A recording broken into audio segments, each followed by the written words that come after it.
ये बड़ी बात आप कह रहे हैं। अब मैं आ जाती हूँ तहसीन पूनावाला जी सीधे आपके पास। अब ये घमंड और मगरूर होना ही तो है। अब झूठी में आप लोग एसआईआर, वोट चोरी और तमाम तरह की बातें गिनाते हैं भारतीय जनता पार्टी को लेकर। अगर दिग्विजय सिंह जैसा नेता जो राहुल गांधी का पहला राजनीतिक गुरु रहा हो, उनकी ओर से आपको ये नसीहत दी जा रही है, तो इसके लिए बीजेपी को दोष मत दीजिए। आपके भीतर ही सब कुछ ठीक नहीं चल रहा है तहसीन पूनावाला जी। कार्यकर्ताओं की आवाज ऊपर वाले नेताओं तक नहीं पहुंचती है। आपको कुछ समझाने जाइए, आप लोगों की बात नहीं सुनते हैं। सबसे ज्यादा लोकतंत्र तो खतरे में आपका हुआ ना कांग्रेस पार्टी के भीतर, पूनावाला साहब। चित्रा जी, अव्वल तो आपके साथ शो में शिरकत करने का मौका मिला, इसलिए आपका शुक्रगुजार हूं। आपके माध्यम से सभी फेलो पैनलिस्ट को, सभी दर्शकों को नमस्कार, और जिनको मैं नहीं मिलूंगा नववर्ष के एडवांस में ढेर सारी शुभकामनाएं। आपको भी चित्रा जी। मैं सुधांशु जी की लास्ट बात से शुरू करते, हर बात पे आऊंगा दिग्विजय सिंह जी की बात पे। एक तो सुधांशु जी, मैं उनका बहुत आदर करता हूँ, बहुत सम्मान करता हूँ। उन्होंने कहा कि कांग्रेस के मैनिफेस्टो में लिखा था कि संपत्ति लेकर, उदाहरण चित्रा जी की संपत्ति लेकर गरीबों में बांट दिया जाएगा जिनके पास पैसे नहीं। कांग्रेस की मैनिफेस्टो में राहुल गांधी का बयान है, मैंने मैनिफेस्टो नहीं बोला। तहसीन जी, डोंट मिसकोट। राहुल गांधी का बयान है, डोंट मिसकोट। मैंने मैनिफेस्टो नहीं बोला, राहुल गांधी का बयान है। हाँ बिल्कुल, राहुल जी का बयान जो जिस बयान का आप जिक्र करें वो हैदराबाद का बयान था, वो बयान भी मेरे पास है। उन्होंने वही चीज कही जो आर्टिकल 38 भारत के संविधान में, कि हमें एक सोशल ऑडिट करते सोसाइटी के, देश के रिसोर्सेज का बराबर से इक्विटेबल डिस्ट्रीब्यूशन होना चाहिए। ये एक संवैधानिक दायित्व है आर्टिकल 36 संविधान का। उन्होंने कहा सोशल ऑडिट करते, ये नहीं कहा कि आदरणीय सुधांशु जी का, चित्रा जी का, तहसीन का पैसे लेकर वो डिस्ट्रीब्यूट हो गए। बीजेपी उसको जैसे इंटरप्रेट करना चाहती है, बीजेपी पे छोड़ देता हूँ, ये बात को छोड़ते हैं, आगे की बात करते हैं। हाँ। आज दोपहर, सुबह से चित्रा जी दोपहर से जैसे सीडब्ल्यूसी मीटिंग खत्म हुई, मैं बहुत खुश था। वो कहते ना, काल का चक्र बदलता है, समय बदलता है। यही भाजपा जो दिग्विजय सिंह जी को कोस से गाली देती थी, यही दिग्विजय सिंह जी जो कहते थे कि आरएसएस 26/11 के पीछे, आज दिग्विजय सिंह जी के बयान पे ऐसे भाजपा बात कर रही है जैसे दिग्विजय सिंह जी का कोई नया अवतार इनके सामने आ चुका है। तो ये तो खूबी हुई ना बीजेपी की, विरोधियों को भी अपना बना लेने की खूबी हुई ना तहसीन पूनावाला जी। अब पहले तो यहाँ पर तारीफ दिग्विजय सिंह, ये सोचिए कितने बड़े नेता हैं वो। हालांकि कई बार ऐसे विवादास्पद बयान दे देते हैं कि सोचना पड़ जाता है कि दिग्विजय सिंह ऐसा कैसे बोल सकते हैं। लेकिन अगर वो संगठन की तारीफ कर रहे हैं, वो यहाँ पर देखिए, आरएसएस का जमीनी स्वयंसेवक और बीजेपी का जमीनी कार्यकर्ता नीचे बैठकर सीएम और पीएम बना है, ये संगठन की शक्ति है। हाल ही में नितिन नवीन के मामले में भी हमने देखा, हमने हाल ही में उत्तर प्रदेश में भी ऐसे देखा, जिसका कोई परिवारवाद नहीं है, जिसके पास कोई पैसों की बहुत शक्ति नहीं है, जिसको कोई जानता भी नहीं है। यहां तक कि जिन चेहरों को लेकर आया गया, बीजेपी के ही कई कार्यकर्ता कंफ्यूज रहे होंगे कि भाई ये कौन है जो हमारे कार्यकारी अध्यक्ष बन गए। तो यही तो बीजेपी की ताकत है ना। फिर वोट चोरी कहते रहिए, कुछ और कहते रहिए, उन्होंने तो आपके विरोधी को अपना बना लिया। चित्रा जी, आपने दो बात की, मैं दोनों का जवाब दे दूं। सबसे पहले, कांग्रेस की जो आज दशा हुई है, जो कांग्रेस की हालत हुई है, मैं बहुत जिम्मेदारी से कहता हूं, और आप जानते हो मैं अपनी बात बेबाकी से रखता हूं, कांग्रेस के खिलाफ भी, बीजेपी के खिलाफ भी। उसका एक बहुत बड़ा कारण है दिग्विजय सिंह और उनके स्टेटमेंट। आज जो एक ज्ञानवर्धन दिग्विजय सिंह जी कर रहे हैं, हाँ। अगर वे, मैं बड़े जिम्मेदारी से कह रहा हूं और बड़ी विनम्रता से कह रहा हूं, उसको अन्यथा ना ले, अगर वे अपना मुंह बंद रखते, कांग्रेस की यह हालत नहीं होती।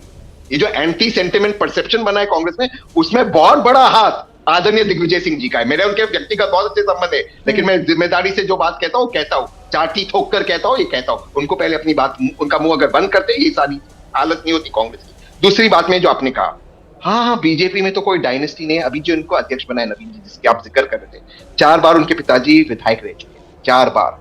इनफैक्ट आदरणीय नीतीश कुमार जी का स्टेटमेंट है कि अगर मैं नहीं आता, आप चुनाव नहीं जीते, आपके असेंबली से। ये बीजेपी परिवारवाद के खिलाफ है। जिस परिवारवाद को बीजेपी कांग्रेस में कोसते, उनको ले लेकर बीजेपी के अंदर मिनिस्टर और एमपी बनाते हैं, लेकिन फिर बीजेपी कहेंगे हमारा परिवारवाद तो अच्छा है, चंगा है, आपका परिवारवाद दंगा है। हम करें तो लीला, आप करें तो कैरेक्टर ढीला। बीजेपी परिवारवाद की भाषा भी अपने हिसाब से करती है। तो छोड़ दीजिए, मैं उस डिबेट में भी नहीं जाना था, उस पर आदरणीय प्रधानमंत्री जी ने बोला। सवाल यह है कि कांग्रेस को बहुत सारी स्थिति में सुधरना होगा, लेकिन कांग्रेस की जो दशा हुई, उसमें बहुत बड़ा कारण दिग्विजय सिंह जैसे नेता थे। और आज जब वो ये बयान देते, पहले उनको उत्तर प्रदेश में 2012 में मैं था उनके साथ, मैं तहसीन पूनावाला। क्या था संगठन, जो कांग्रेस जीतना चाहता था चुनाव 2009 में, या कम से कम 100 सीट आनी चाहिए। 10 बार मैंने उनको फीडबैक दिया था कि साहब 25 से ज्यादा सीटें नहीं आ रही। वो अपना मान के चल रहे 100 सीटें आ रही, 200 सीटें आ रही, 150 सीटें आ रही। उन्होंने कौन सा उत्तर प्रदेश में संगठन बनाया? मैं आपसे पूछ रहा हूँ चित्रा जी, आज बहुत आसान होता है राहुल जी को। मैं कोई राहुल जी की हर बात तारीफ नहीं करता, मैं उनको भी कहता हूं कि जहां गलत है। लेकिन मैं आज पूछता हूं, दिग्विजय जी ने कौन सा संगठन बनाया? मध्य प्रदेश में 10 साल मुख्यमंत्री थे, उसके बाद क्या कांग्रेस लौट पाई मध्य प्रदेश के अंदर? क्या हालत हुई थी कांग्रेस की मध्य प्रदेश में आके? पहले अपने गिरबान में जाकर देखो, यही तो बात है ना तहसीन पूनावाला जी, बिल्कुल सही पकड़ा आपने। पहले खुद के भीतर झांक कर देखें, तब बीजेपी को कोसें कि बीजेपी वोट चोरी कर रही है या फिर मैनिपुलेट कर रही है ईवीएम के भीतर, या यही तो गजब हो गया।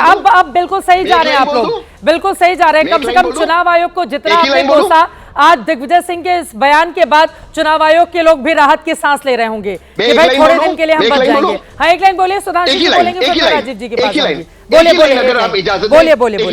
प्लीज। मैं बिल्कुल मानता हूं कि इलेक्शन कमीशन के साथ कुछ मुद्दे, लेकिन मैं मानता हूं एसआईआर मुद्दा नहीं था बिहार के चुनाव का। मैं आपको ओपनली कह रहा हूं, मैं कांग्रेस को भी गलत कह रहा हूं, लेकिन दिग्विजय सिंह जी से मैं लेक्चर नहीं लूं। वो गलत है और वो आज अपने आप को बचाने के लिए इस तरह की बातें ना करें। वो पहले बताया उन्होंने क्या। लोग भी दिग्विजय सिंह पर खुलकर कुछ बोल नहीं पा रहे हैं, मतलब गले की ऐसी फांसे ना उगल सकते हैं ना निगल सकते हैं। सुधांशु जी, उनकी बातें आपने सुन ली है, आप पहले उस पर टिप्पणी कर दीजिए, उसके बाद बाकी लोगों के पास में जाऊंगी। मैं देखिए, तहसीन भाई युवा हैं, प्रबुद्ध हैं, मगर जिस राहुल गांधी के बयान के बारे में ये भ्रम उत्पन्न करने का प्रयास कर रहे हैं, भाई ऐसा मत करिए। राहुल गांधी ने वो जो स्टेटमेंट दिया था डिस्ट्रीब्यूशन वाला, वो नेशनल रिसोर्स के लिए नहीं था।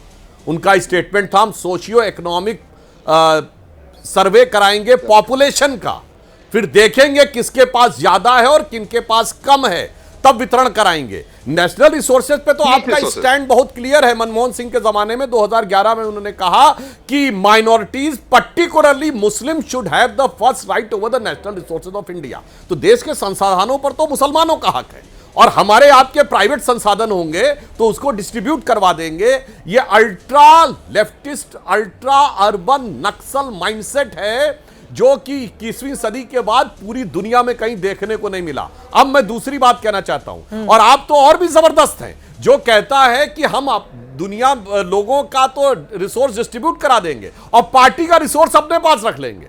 नेशनल हेराल्ड केस में 90 करोड़ की देनदारी के ऊपर 2000 करोड़ की संपत्ति का स्वामित्व किसका? फ्रीडम फाइटर्स के लिए बनाए गए नेशनल हेराल्ड का। फ्रीडम फाइटर्स जवाहरलाल नेहरू द्वारा स्थापित, उसका सारी संपत्ति अपने पास कर लूंगा। मतलब गजब की राजनीति है भाई। देश के रिसोर्स मुसलमानों के लिए और जनता के रिसोर्स बर्बाद करने के लिए, इधर उधर फैलाने के लिए, और पार्टी के रिसोर्स मेरे परिवार के लिए। क्या गजब का भाषण देते मेरे भाई। आप जैसे प्रबुद्ध व्यक्ति को उनको समझाना चाहिए उल्टा कि भाई अब समझेंगे तब तो, ये जैसे प्रबुद्ध व्यक्ति समझाएंगे कैसे? और जो आपने बात कही, हाँ बोलिए, आप अपनी बात पूरी कर लें। नहीं, एक लाइन और कह दूं मैं। दिग्विजय सिंह जी से इन्होंने कहा, एक लाइन पूरी कर दूं। इन्होंने कहा दिग्विजय सिंह जी जब से सीएम से हटे दोबारा नहीं आई कांग्रेस। बिल्कुल सही बात है। उस जमाने में राहुल गांधी जी नहीं थे और सोनिया गांधी जी अध्यक्ष थी, उनके ज्यादातर समय जब कांग्रेस नहीं आई। मगर ये बताइए, जब से राहुल गांधी जी केरल गए, कांग्रेस क्यों नहीं दोबारा लौट के आई? केरल में हमेशा एलडीएफ और यूडीएफ आता था, एक बार लेफ्ट की सरकार, एक बार कांग्रेस की। पिछली बार ही ऐसा हुआ कि कांग्रेस को आना था, लेफ्ट दोबारा रिपीट हो गया और यूडीएफ नहीं आया। तो मेरे भाई जरा दुनिया भर, देश भर में वोट की चोरी करने वाले मेरे ज्ञान बता दीजिए, ये केरल में वोट की चोरी किसने कर ली? कांग्रेस। अब ये केरल जानबूझकर लेकर जा रहे हैं, और अभी नगर निगम का चुनाव हुआ, रिजल्ट आया, उसमें कम्युनिस्ट से ज्यादा कांग्रेस ने जीता है। हाँ। तो अब ये केरल में कम्युनिस्ट और कांग्रेस बताएं किसने किसकी वोट चोरी की? और अभी हाल ही के चुनाव में भारतीय जनता पार्टी ने भी केरल में लोकल चुनाव में बहुत अच्छा किया है, उस पर शशि थरूर तारीफ करने के लिए चले आते हैं। तो यहां पर कांग्रेस पार्टी पहले अपने नेताओं को संभाले, कांग्रेस से कहीं ज्यादा आजकल वो बीजेपी और आरएसएस की तारीफ करते हुए नजर आ रहे हैं।